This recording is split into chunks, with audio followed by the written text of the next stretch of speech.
One of the final steps of attaching the interfacing to the front of the jacket is to apply the stay tape along the edge of the canvas up to the seam line, and it goes all the way up to the top of the lapel and just on this case to the notch of this lapel.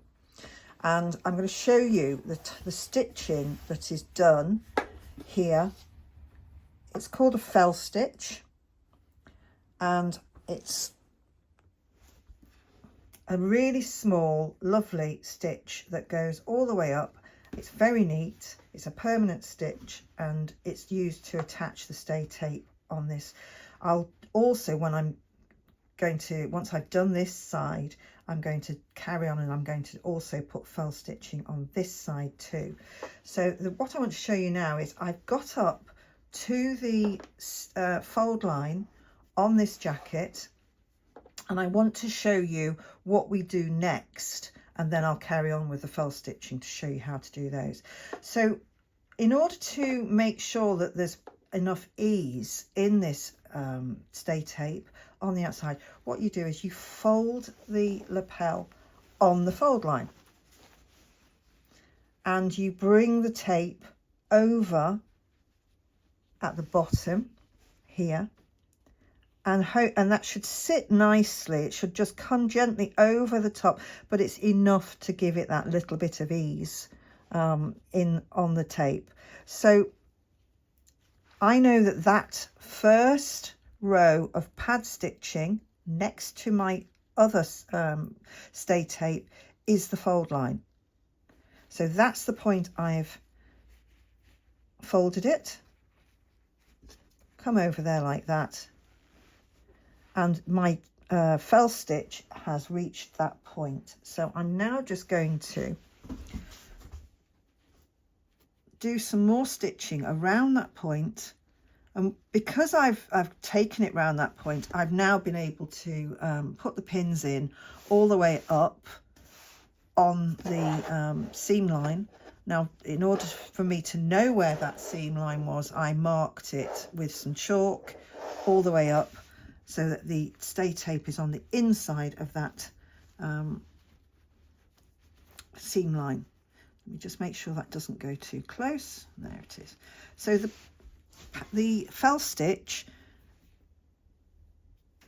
you've come very close to the edge. You've brought the needle underneath the stay tape and through the stay tape at this point, and then you go in almost directly next to the that stitch, and then you bring up the needle again just a short way away,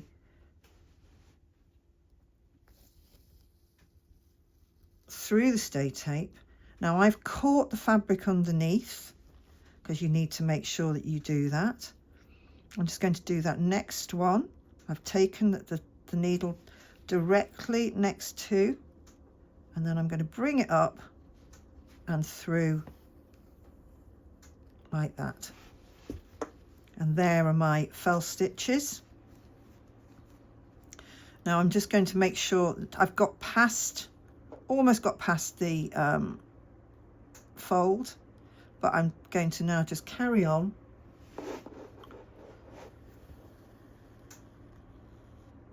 doing my fell stitches, making sure that I'm catching the fabric underneath on this side, and then before coming up and carrying on. Now I have seen, and I've tried it myself before now, if you want to make sure that these are really nice and even, you can actually mark your fingernail, just to do a couple of little marks, and then you know that between those marks, that's the distance for your stitches. Personally, I don't need to do that because I've been doing this for years, so I know roughly how long each of those stitches is without too much problem. Now I'm just going to carry on up here all the way up to the notch of this particular collar, and then down.